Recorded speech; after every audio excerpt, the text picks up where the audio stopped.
livro Pão Nosso, ditado a Francisco Cândido Xavier pelo Espírito Emmanuel, a mensagem Razão dos Apelos. Pelo que sendo chamado, vim sem contradizer. Pergunto, pois, por que razão mandaste chamar-me? Pedro, em Atos, capítulo 10, versículo 29. A pergunta de Pedro ao centurião Cornélio é traço de grande significação nos Atos Apostólicos. O missionário romano era conhecido por suas tradições de homem caridoso e reto. Invocava a presença do discípulo de Jesus, atendendo a elevadas razões de ordem moral, após generoso alvitre de um emissário do céu, e, contudo, atingindo-lhe o círculo doméstico, o ex-pescador de Cafarnaum interroga sensato: por que razão mandaste chamar-me? Simão precisava conhecer as finalidades de semelhante exigência, tanto quanto o servidor vigilante necessita saber onde pisa e com que fim é convocado aos campos alheios.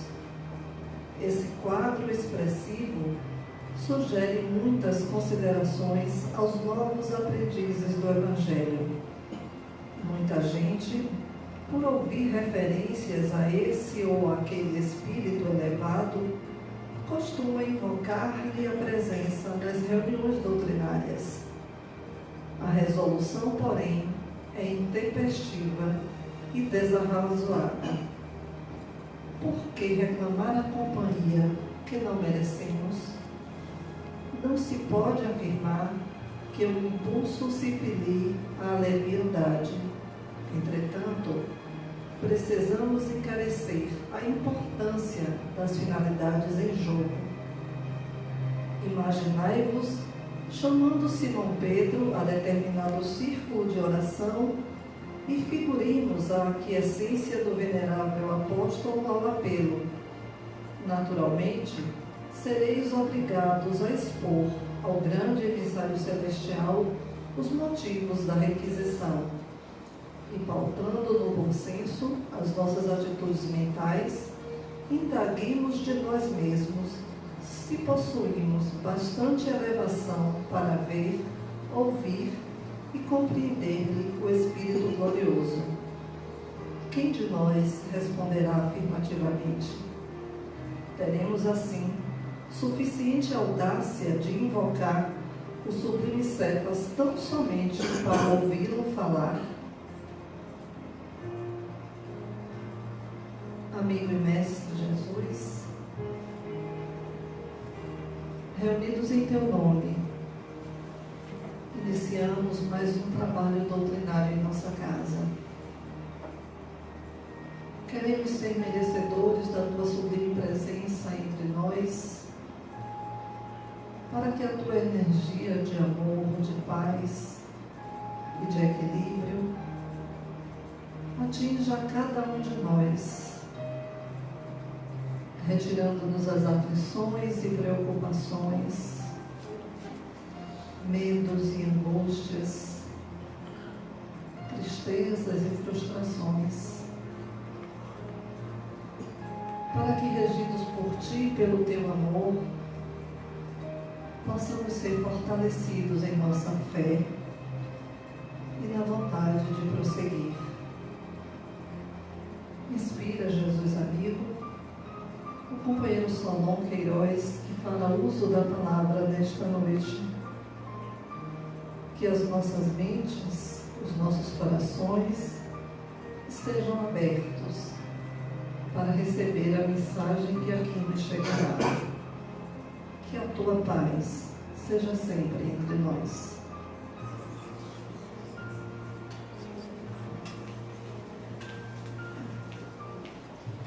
Boa noite a todos. Com alegria recebendo Solon, que hoje abordará para nós o tema Conhecimento e Sabedoria.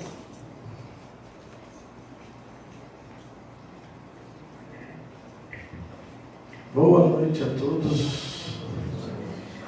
Paz no coração. Conhecimento e sabedoria. Me lembrava há pouco de um conto húngaro que há alguns anos atrás, numa atividade, num congresso de filosofia, eu tive acesso e que me parece ser bastante oportuno para a discussão que nos cabe hoje à noite. Relata o conto que em certa cidadezinha do interior da Hungria, um jovem se destacava dos demais por conta das suas habilidades manuais em tratar pessoas que tinham dificuldades de enxergar, tinham catarata. E ele construiu uma técnica muito própria, mesmo sem ter a mínima ideia do que ele estava fazendo. Não usava de nenhum tipo de cuidado específico, de limpeza, de técnica apropriada. Em certo momento da vida ele precisou fazer uso disso e ou fazia ou a pessoa ficaria cega, e ele arriscou da primeira vez e daí por diante. Essa habilidade acabou mobilizando toda a sua comunidade e ele se tornou conhecido em toda a Hungria pela sua capacidade de devolver a visão às pessoas.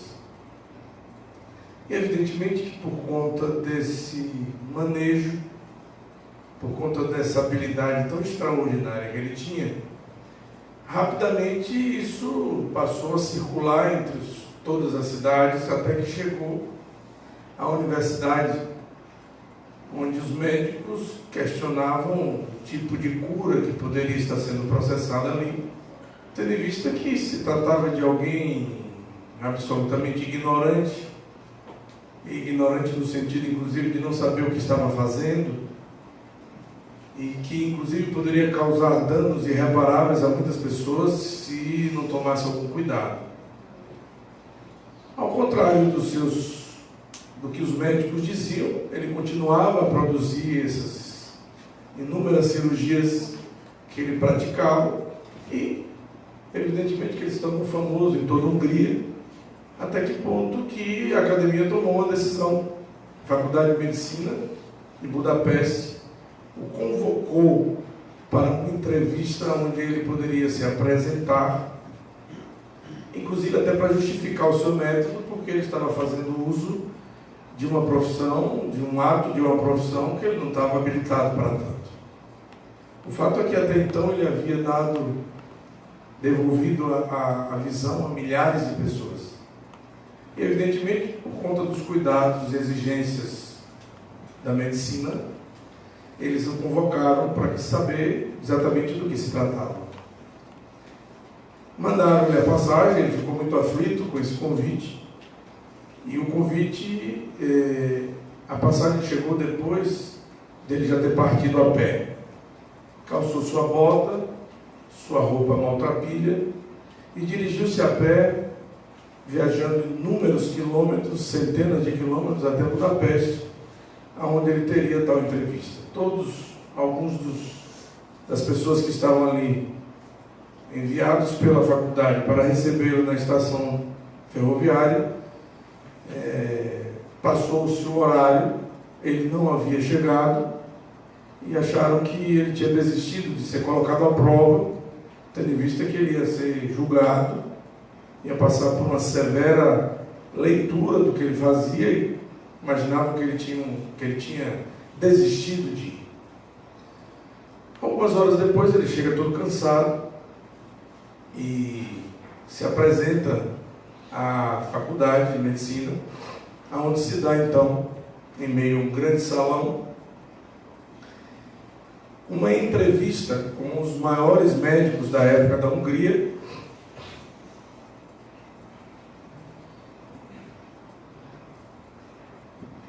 que iriam lhe questionar sobre esse fazer. O fato é que, já ao adentrar no auditório, ele percebia que estava diante de uma situação extremamente constrangedora.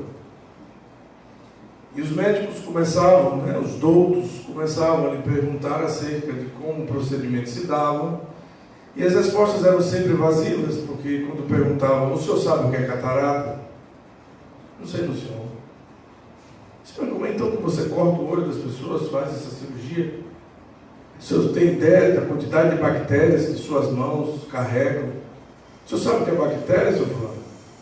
Você não, senhor. E assim, infindáveis perguntas lhe eram colocadas, e nenhuma delas ele tinha condição de responder, porque não sabia do que se tratava, afinal ele não tinha um fundamento da medicina para dar conta daquela cirurgia. Ao lado do auditório tinha já um paciente com estado grave, já adiantado de cegueira, por conta do adoecimento. E diante dos olhares, de interrogações desses médicos, ele foi convocado a prestar contas e praticar o seu ofício, fazer a cirurgia. E depois dessa saraivada de perguntas, às quais ele não tinha a menor condição de responder, as suas mãos tremiam como nunca houvera tremido. Aquilo que sistematicamente ele fazia com a maior tranquilidade do mundo, imediatamente servia para ele como apanágio para uma verdadeira tragédia. E todos começaram a rir e entenderam que ele seria um charlatão. E assim termina o conto. O conto traz algumas questões importantes para nós. Quem sabe é aquele que tem o conhecimento, ou aquele que realiza e tem a habilidade de fazer determinada tarefa? O que faz este senhor ter tanta habilidade, se nunca ter sido treinado para realizar esse expediente, essa cirurgia, se diante daqueles doutos ele não consegue fazer, explicar nada? O que fez ele tremer as mãos? Essa é a pergunta que o conto nos convoca. Afinal, por que é tão difícil para nós provar para o outro que conhecemos alguma coisa? Isso dá um panorama de ideias que nos permitem construir um cenário muito mais amplo do que simplesmente sabermos ou não sabermos fazer. Conhecer quais são as etapas sucessivas em que os fatos se dão.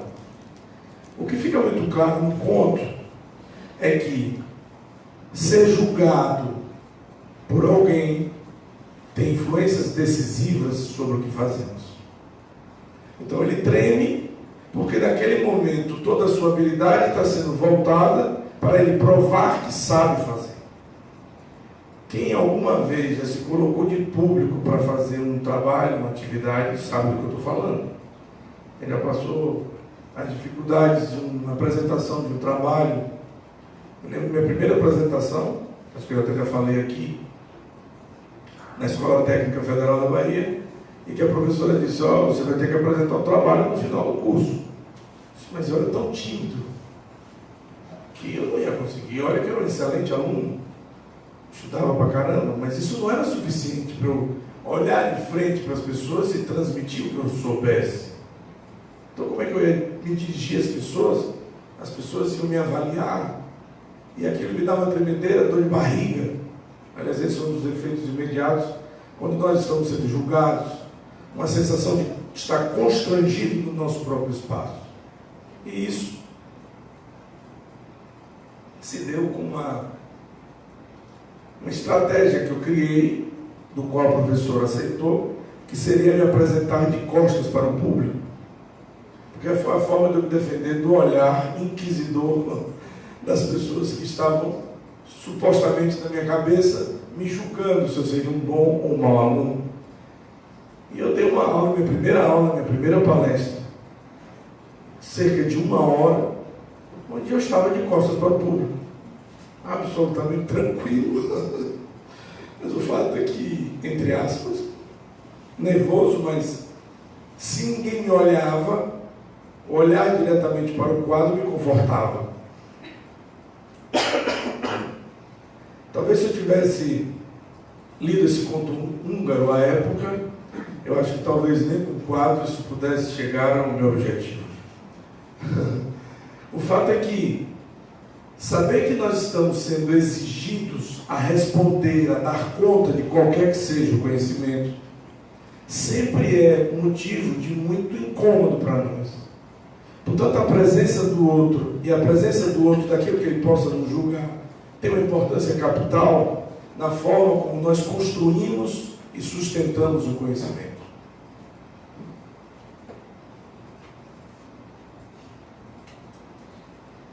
Há cerca de mais de 2000 anos atrás, não sei ao certo, o filósofo Sócrates trazia algumas questões, a filosofia sempre muito presente, dentre outros, Parmênides e outros. Eles traziam a ideia de que, para nós nos acercarmos das ideias, era necessário que nós desvelássemos a verdade que estava escondida nas coisas.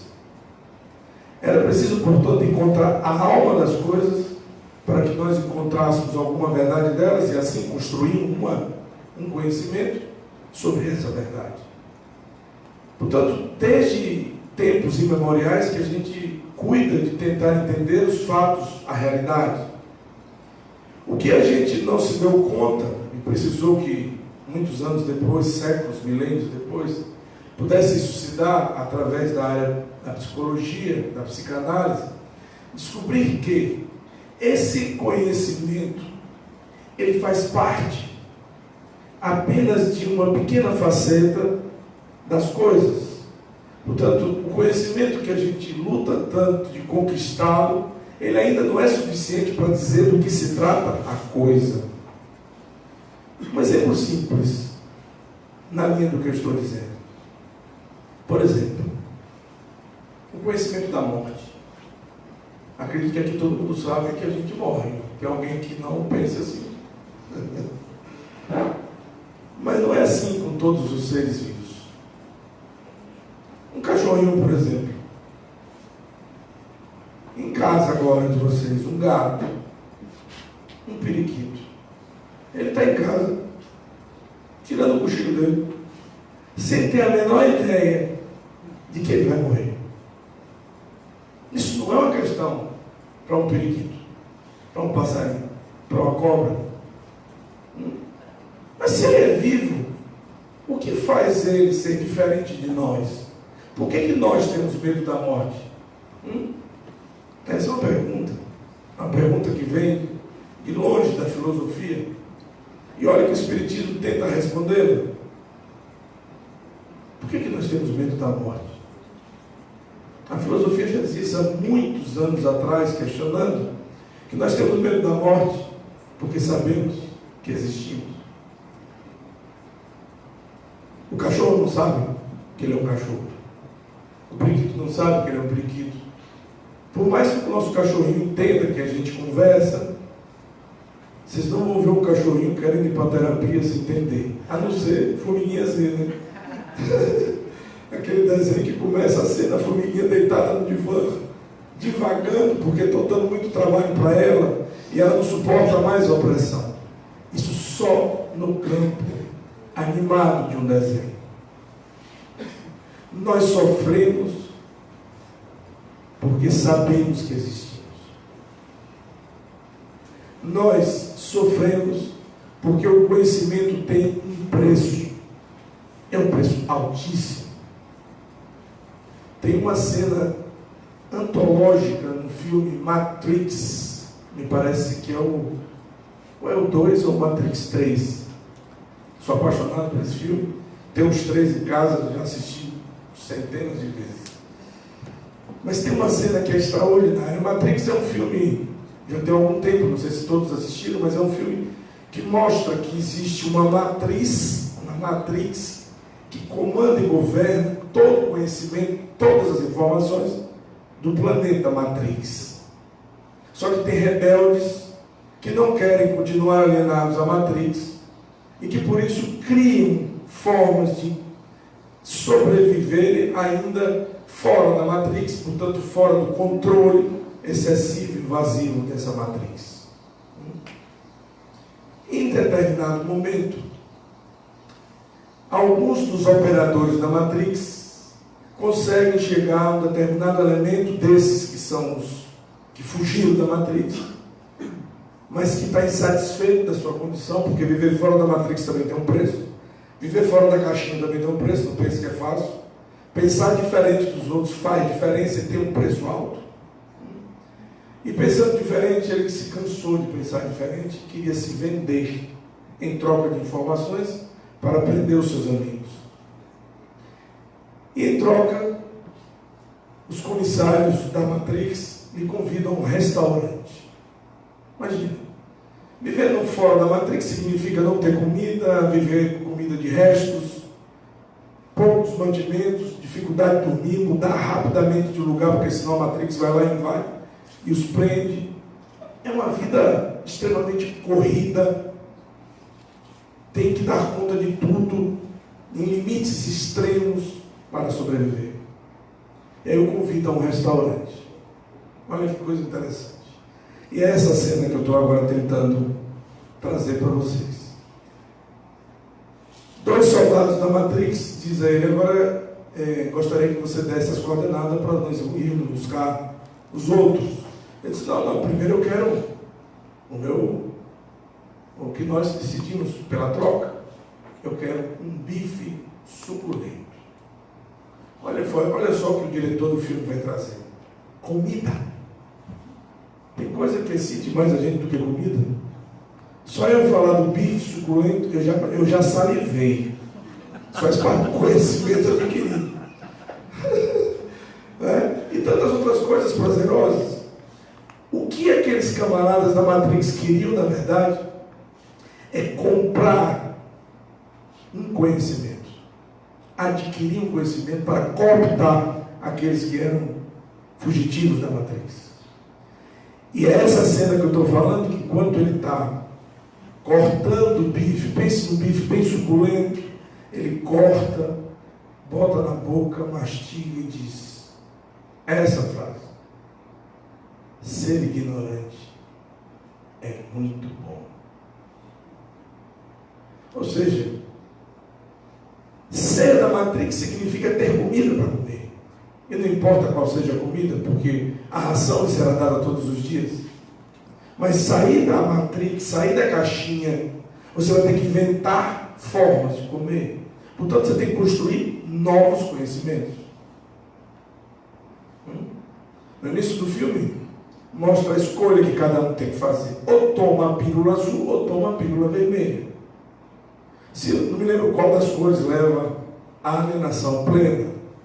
Uma das duas, me parece que é a vermelha, o sujeito fica fora da Matrix. Qual é a nossa cápsula que nós escolhemos viver?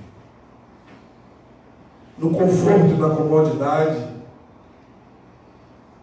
de escutar as coisas pela metade, de empreender a vida pela metade, de não poder ser inteiro em nada. Numa das passagens mais contundentes da Bíblia, capítulo 3, versículo 15 e 16 de Apocalipse, traz uma citação dura e pesada para aqueles que vivem pela metade. Deus, ao final dos tempos, convocará a todos e vomitará sobre os que são mornos, que nem quentes, nem frios são. Repetindo, ao final dos tempos, Deus vomitará sobre aqueles que são mornos, aqueles que nem realizam o bem, nem realizam o mal. Os tucanos de natureza estão sempre em cima do muro, os mornos. Aqueles que vivem a vida pela metade, não têm contundência em se afirmar. Então aceita o conhecimento não como algo que mobilize, mas o conhecimento como fator alienador. Aliena a dor, literalmente. A construção do conhecimento, ela não é tão simples quanto parece. Imagina, eu me recordo aqui, sentado no chão com meu pai, ele me ensinando a fazer papagaio, que aqui chama raia, no interior chama papagaio. Um pedaço de papel com 2 taliscas retiradas do mato, coladas. Naquela época não tinha ainda cola tenai, não, tinha que fazer cola com tapioca. Pegava a tapioca, botava um pouquinho na colher com água, mexia com palito de fósforo no fogo até se transformar numa cola. Aquilo a gente colava as taliscas, fazia uma rabiola com barbante, amarrando pedaços de coisas que permitissem ter algum peso, e depois fazia um triângulo amarrado ao centro, junto às 2 taliscas, e tinha que encontrar um peso exato da rabiola para que contra o vento ela pudesse subir.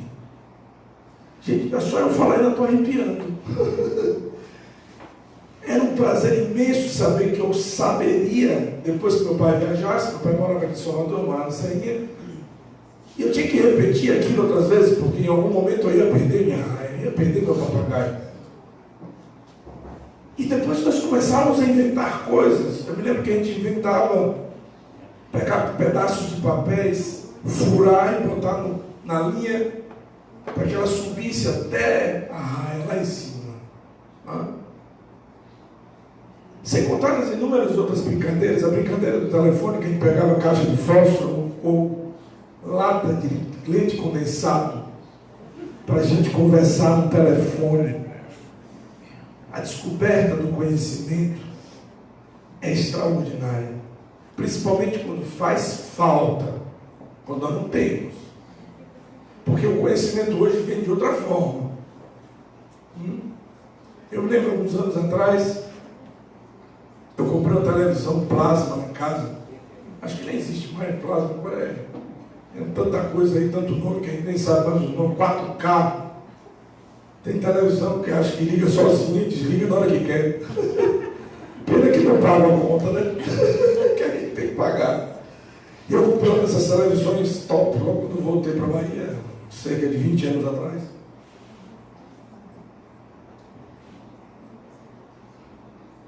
E aí eu cheguei tarde no trabalho, tipo às 10 horas da noite. E aí meus filhos vieram para cima de mim: pai, chegou a televisão, bora montar a televisão. Eu disse: pai, não dá para montar não. Vai ter que desligar o disjuntor para botar a televisão no lugar.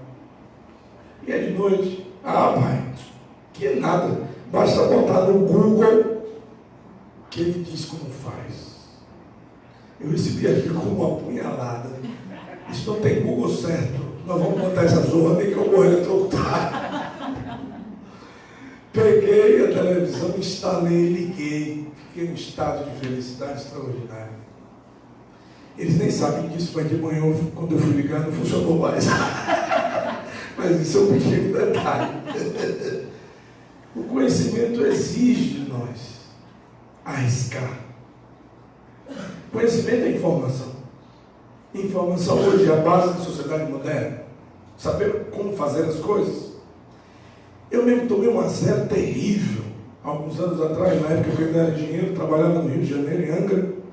Contratei uma empresa de São Paulo, a peso de ouro. Sei lá, acho que foram 4 milhões na época, dinheiro pra caramba. Para que ela dissesse a mim onde eu poderia extrair água, porque eu estava construindo um hotel em Angra dos Reis, muito distante da cidade, então só tinha um mar, e eu tinha que abastecer um hotel que eu estava fazendo para 220 hóspedes, 220 quartos. Eu tinha que sair por uns 4, está quase com os funcionários, 1.000 pessoas, água para todo mundo. Então eu tinha que encontrar água subterrânea, fazer uma estação de tratamento para poder vencer a necessidade do hotel. E contratei esse pessoal de São Paulo. Instalaram, parecia umas coisas de rádio que você coloca em cima do prédio, para-raios, e jogavam cargas elétricas naquilo, engenheiro para todo lado, e no final me deram um bocado de papel, me dizendo exatamente as coordenadas onde deveria furar o tal do poço para tirar água. Eu precisava de poços em torno de 30 mil ou 40 mil litros por hora, em função da demanda que seria muito grande por conta do hotel. E os poços eram de 1000 litros. Caraca, como é que eu vou resolver isso? Fazer dessalinização do mar, vai ter outro jeito, isso é caríssimo. Na época nós tínhamos já existia essa tecnologia, esse conhecimento em Israel, mas enfim, seria possível, mas seria muito caro. Um peão encostou perto de mim e disse: doutor, esse pessoal não sabe trabalhar não. Se o senhor me der qualquer que desconto, eu arrumo água para o senhor. Eu digo: rapaz, o cara já está brincando comigo, né? Eu trouxe um cara de 3, 4 milhões de reais para o cara me botar água lá, o cara estava arrumando 1000 litros estourando. Como é que o cara queria 500 conto para poder fazer um furo lá? Ele diz: rapaz, deixa de brincadeira, porque isso aqui é coisa séria. Eu disse: não, doutor, estou falando sério. O senhor não quer água? Me paga os 500 conto, que eu lhe dou a água. Tá bom. Esperei os engenheiros saírem para não ficar muito constrangido, evidentemente, né? Porque já tem isso, né? O conhecimento tem essa coisa da vaidade, né? Esperei os caras saírem para almoçar e fiquei com o peão lá no meio do mato. Ele pegou uma forqueira de goiabeira, encostou nas duas mãos e começou a rodar ali por dentro do mato. Marcou uns 3 pontos. Furei nos 3 pontos, todos os 3 pontos, mais de 30 mil litros de água por hora. De onde vinha esse conhecimento? 500 contos. Eu digo: cara, não vou me dar 500 contos não. Não vou me dar 500 contos não, tu vai ter muito mais. Deu bom dinheiro para ele, sei lá, na época uns 10 mil reais, uma coisa assim. O peão ficou feliz pra caramba, mais feliz ficou eu. Agora, o que é que eu fiz com aquele negócio lá dos 3, 4 mil reais? Joguei tudo no lixo. Nós menosprezamos a capacidade e a sabedoria humana, porque estamos transformando a aletheia em LEDs, ou seja, transformando literalmente a negatividade, não no sentido de ser menor valor, a negatividade do sentido da vida não estar pronto e precisar ser construído, e tomar como valor absoluto a informação. A informação não traz sabedoria. A informação traz poder. E aí entra outros aspectos. Essa semana eu estava estudando com minha filha um texto de Michel Foucault, A Verdade e as Coisas, não é isso, minha filha? A Verdade e Poder, que é o capítulo da Verdade e as Coisas. Eu digo: menina, o que é que estão te dando isso, pelo amor de Jesus? Um texto muito denso, eu tinha lido há muito tempo atrás. Mas foi prazeroso ler o livro, até pela troca realizada com minha filha, mas para poder me dar conta de alguns fatores fundamentais da construção do conhecimento. Nesse capítulo específico, que ele trata da verdade e do poder, ele traz algo que é extremamente razoável pensar nos tempos de hoje, que nós estamos discutindo o futuro do nosso país. Será que o conhecimento sobre os nossos candidatos irá contribuir para escolher os melhores candidatos para governar o nosso país, nosso Estado, nossos, enfim, deputados, senadores? Diz Michel Foucault, em A Verdade e as Coisas, no capítulo A Verdade e o Poder: a verdade não está na verdade, a verdade está no poder. Fecha aspas. O que isso significa? Que não há verdade que não atenda a um poder. Toda verdade emana de um poder. Portanto, não há verdade que não seja passível de ser questionada. Porque toda verdade camufla subliminarmente que existem interesses para definir que a verdade seja essa. Não que seja necessariamente consciente, ele não coloca que tudo seja um estratagema, algo tomado com uma consciência, vai ser assim ou vai ser assado. Mas basta pensar um pouco, vamos recuar alguns anos, ou na prática de algum de vocês, de pais e mães, para saber que a verdade é poder. E aí está o espírito, inclusive, educativo da questão. Quem transmite a realidade, o conhecimento sobre a realidade para o filho? Em primeira instância, aquela a quem se confere a língua, chamada língua materna. Nós não chamamos de língua paterna. Quem transmite o conhecimento atrelado diretamente às coisas é a mãe. E nós sabemos o poder que ela tem. Quando a mãe diz algo, mesmo que no futuro, seja por nos desgarrarmos dela, seja por encontrar outras razões, outras respostas, nós temos sempre essa verdade como referência. E aí está o seu poder. O poder não está necessariamente de manter a verdade, mas de sustentar a referência para sempre. Daí o capítulo da educação ser muito importante ser questionado, porque o espírito que reencarna, ele chega sob a condição não de um livro que ainda não foi escrito. Ele tem depósito de memórias, de informações, mas a informação sozinha não produz nada, a não ser artefatos, a não ser objetos. Nós somos bons tecnólogos, desde que levantamos as mãos e saímos de andar de 4 patas, nós tínhamos que aprender a fazer alguma coisa com as mãos. E não veio junto apenas o fazer com as mãos, porque quando levantamos, passamos a andar como bípedes e não mais como quadrúpedes. Nós precisamos olhar as coisas. Nós levantamos o olhar, aquilo que antes, na condição de selvageria, nós estávamos presos simplesmente ao instinto do olfato.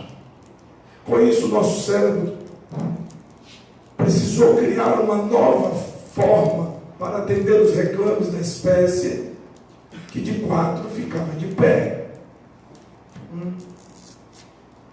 E o conhecimento começa a partir do que nós construímos com as mãos. O que vamos fazer com isso? E olha que nós estamos já há milênios afastados disso. E continuamos sem saber nem como estender a mão a alguém que precisa. Precisamos de instituições públicas como essa, que abrem o seu espaço para esse tipo de discussão que nós estamos fazendo aqui hoje à noite. Para receber pessoas, muitos de nós que chegamos aqui, às vezes até cheios de conhecimento, mas sem saber o que fazer, a sabedoria não nos alcança. O fato de termos algum conhecimento não nos fazem detentores necessariamente de uma verdade. A filosofia nos ajuda a pensar sobre isso. Eu gosto sempre de usar o paradoxo do mentiroso para mostrar o quanto isso é impactante na nossa vida. Se a verdade decorre do poder, a mentira tem o seu poder para que seja construída a verdade. A referência, portanto, está em questão. Então, se eu me afirmo de Serrinha, e sou de Serrinha, estou dizendo a verdade. Mas, ao mesmo tempo, afirmo para vocês, como representante da minha terra, que todos aqueles que nascem em Serrinha são mentirosos. Ao dizer a vocês a verdade, eu estou mentindo, porque eu sou mentiroso, se sou de Serrinha. Esse é o paradoxo da verdade, o paradoxo da mentira. Para dizer a verdade é preciso mentir. E o que é mentir? Se precisamos mentir para dizer a verdade. Nós somos seres binários. Nós só aprendemos a valorizar as coisas conhecendo o seu outro lado. É por isso que não podemos dar maior importância a um em detrimento da outra. Aquilo que supomos ser o conhecimento não dá conta da sabedoria. Aquilo que supomos ser o escuro não dá conta da claridade. Ambos precisam do outro para sobreviver. Uma música, se não tiver o silêncio entre as suas notas, nós não conseguiríamos dar o ritmo necessário que atingiria as nossas almas. Portanto, o ritmo cadenciado de uma letra após a outra nos faz aqui, por exemplo, nos entender do que estamos falando. A língua, portanto, é produzida, a língua materna, de cada comunidade, de cada país, de cada nação, é construída de um ritmo próprio, de uma espécie de identidade que nos reúne. Como cidadãos brasileiros, nós nos identificamos com um monte de conhecimentos que temos sobre a nossa história, por exemplo. O que significa, do ponto de vista prático, que nós precisamos aprender um fator que é fundamental para a sabedoria. Se você está disposto a encarnar a sabedoria, é necessário conhecer todos os lados da verdade, os que são possíveis, pelo menos. E se você está preso a uma delas, é porque você ainda não sabe diferenciar a verdade de uma mentira. Se você participa do mundo numa versão única, onde não há espaço para relativização e flexibilização, não é possível conceber um mundo diferente do que nós estamos vivendo. Se nós construímos um panorama político, por exemplo, onde o conhecimento que me trouxe até aqui me define como um de direita, de esquerda ou de centro, eu vou entender que o único candidato capaz de responder aos meus apelos seria A, B ou C, em função daquilo que eu suponho ser o melhor. Até aí está tudo em paz. O problema é quando nós queremos obrigar o outro a pensar exatamente como nós. Mas você vota em fulano, você é um ignorante. Vem de novo a questão do ignorante. Nós estamos vivendo uma quadra muito grave no nosso país. Claro que o romantismo apregoado no Brasil, coração do mundo, pátria do Evangelho, onde numa tentativa dos espíritos de mostrarem que as diferenças não são tão grandes quanto parecem, que o Espiritismo nos mostra que a experiência vivida nessa encarnação é só parcial do Espírito que somos. Portanto, a verdade construída sobre a alienação da matriz que nos torna quem somos é parcial, porque nós não temos acesso aos registros de outras encarnações de onde nós nos constituímos, no espírito que somos. Portanto, a verdade que a gente briga, que luta, que guerreia, que machuca, é uma verdade parcial. Ela não diz tudo, a não ser a verdade em que você está brigado. E isso sem considerar outros aspectos extremamente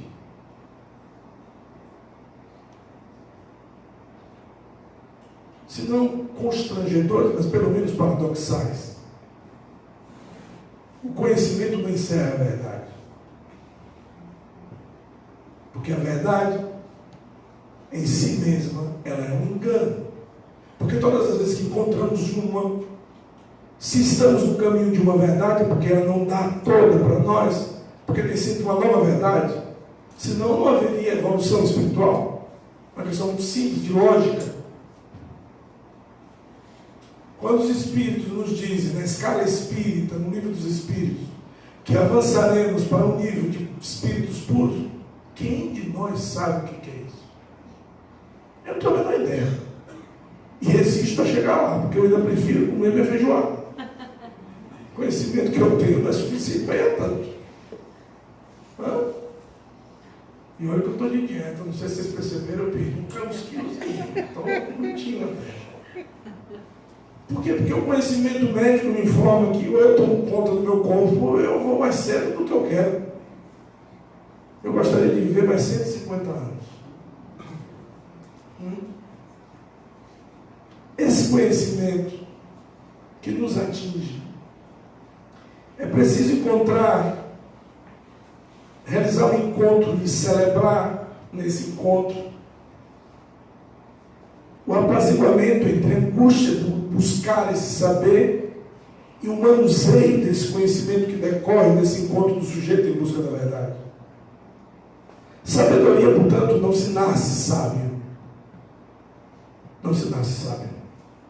Tem conhecimentos que a gente adquire por essas internets da vida que não serve para nada.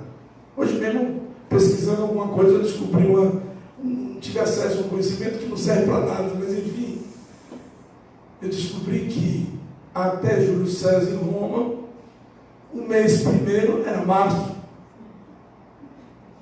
o mês 2 era abril, o mês 3, maio, 4, junho, 5, julho, 7, setembro, 7, setembro, 8, outubro, 9, novembro, 10, dezembro. Olha que coisa extraordinária, que conhecimento a gente vai poder se imaginar vivendo sem esse conhecimento.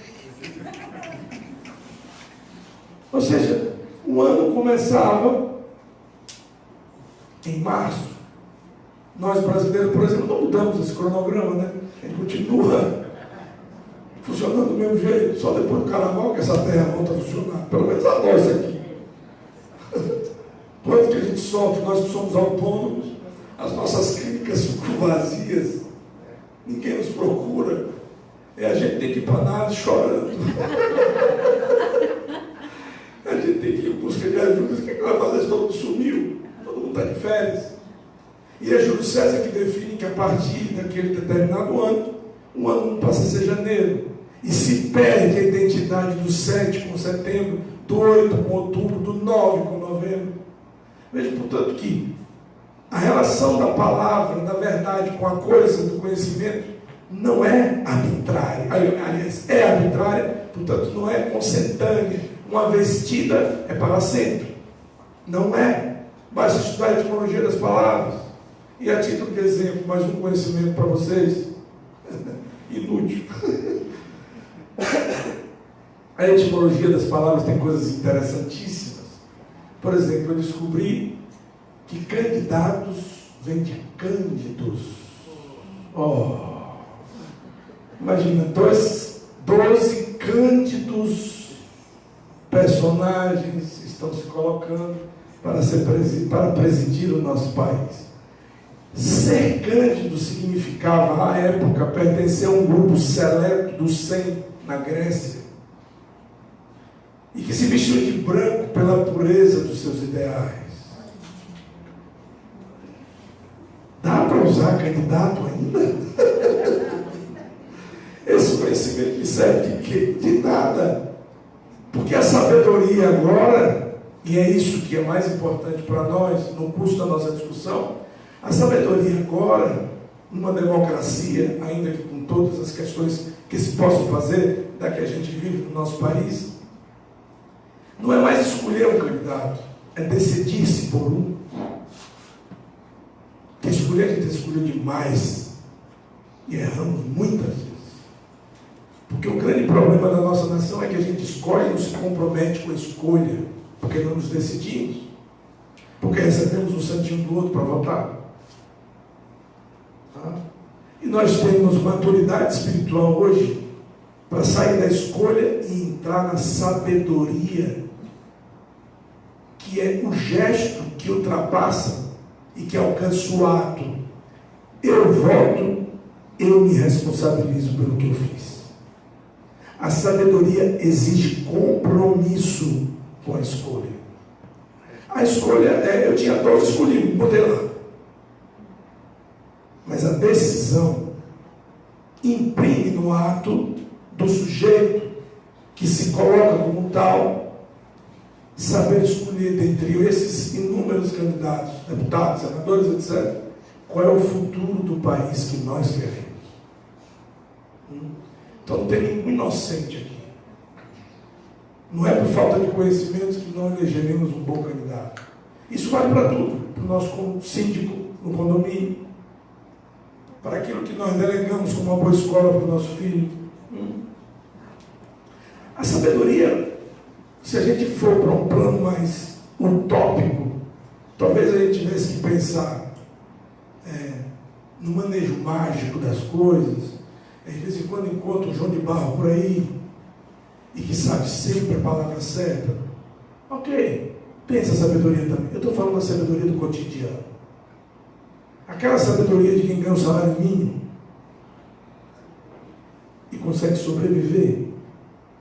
A sabedoria do pobre, que quando chega num domingo, que quer reunir a família, todo mundo leva um pedaço de alguma coisa, um leva um pedaço de pizza, outro leva lasanha, outro leva um macarrão, outro leva um feijão, outro leva um arroz, e quando termina que todo mundo come, todo mundo leva para casa uma quantidade maior, inclusive, do que levou.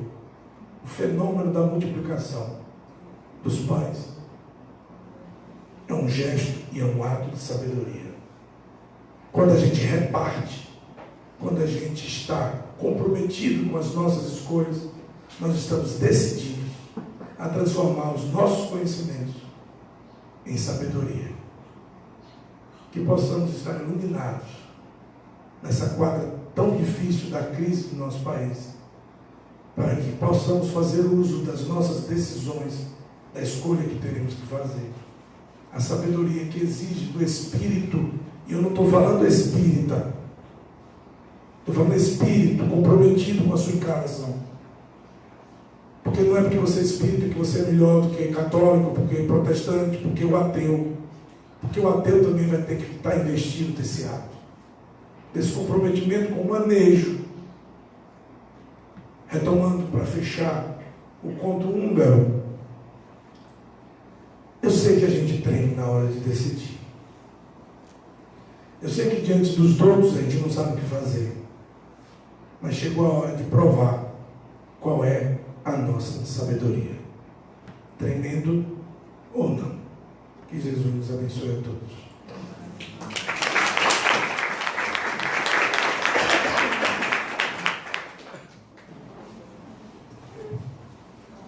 Muito obrigada, Solon.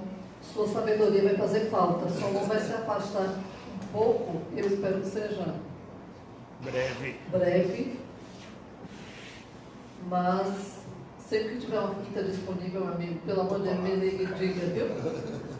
Vamos ao sorteio do nosso livro hoje, que é maravilhoso.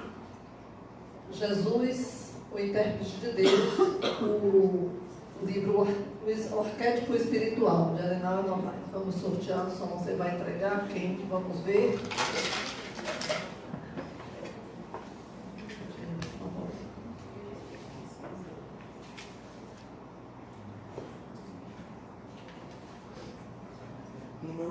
Número 11, Daniela Rodrigues. Mandou bem, viu, Daniela?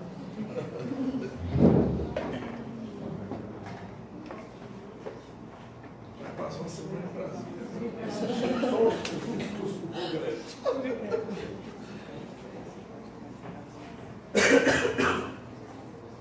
Bem, nosso aviso hoje,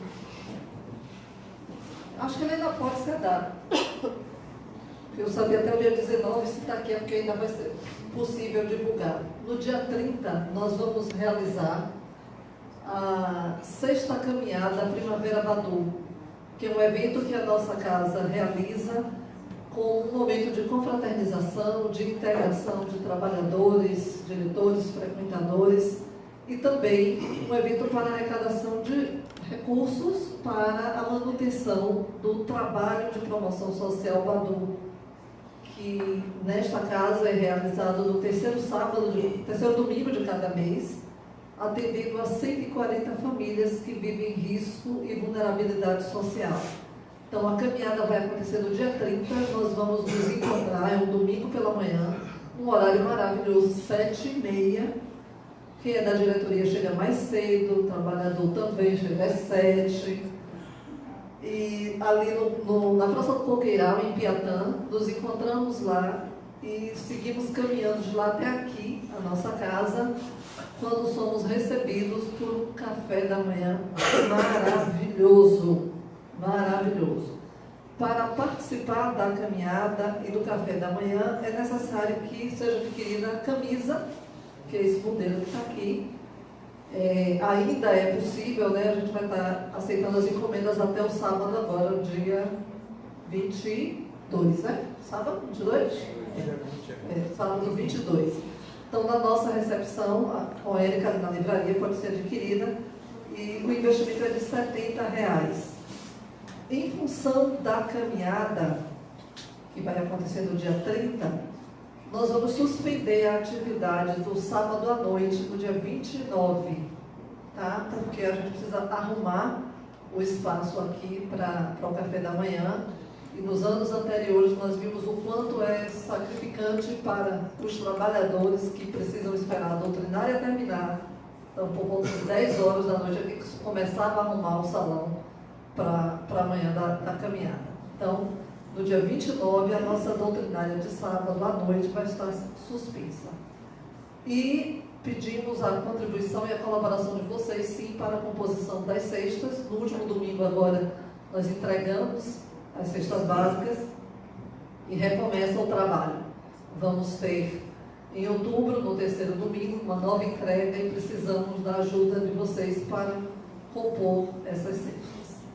Vamos à nossa prece de encerramento e o passe coletivo, em seguida passe individual.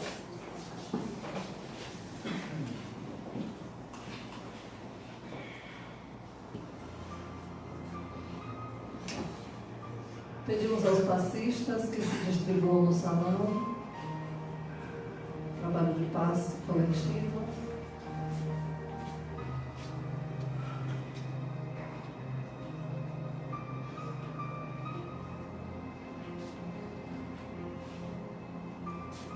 Agradecendo a Deus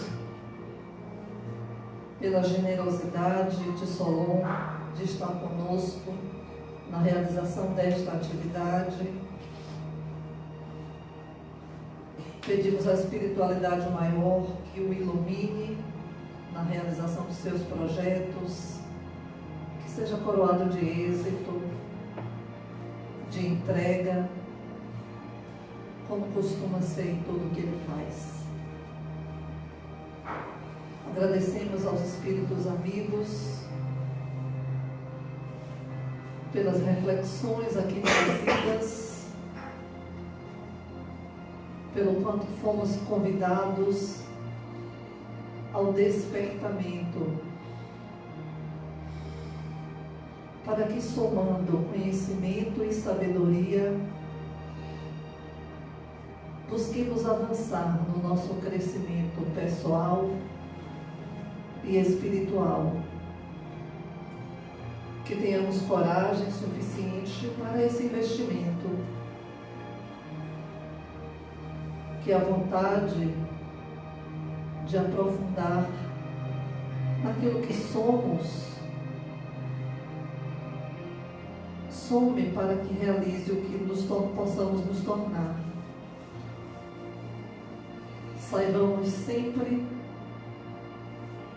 que alguém vela por nós, nos dedicando amor, parceria, contribuindo com o nosso crescimento. Os amigos espirituais que caminham conosco, que nos inspiram na busca do bem, do amor que queremos em nossas vidas. E saibamos sempre que o amigo de todas as horas permanece em nós e conosco, mesmo quando nos sentimos desamparados ou sozinhos. Ele está em nós e conosco. Sejamos sempre gratos a Jesus, o nosso mestre, modelo e guia, pela parceria em nossas vidas. Te agradecemos, Jesus amigo, por mais uma noite de trabalho, por mais uma noite de participação na tua seara de luz, que é um convite renovado para servir em teu nome. Que a tua paz seja sempre conosco, levando-nos de volta aos nossos lares, às nossas atividades, em clima de paz, harmonia e luz. Sê conosco, Jesus, hoje e sempre.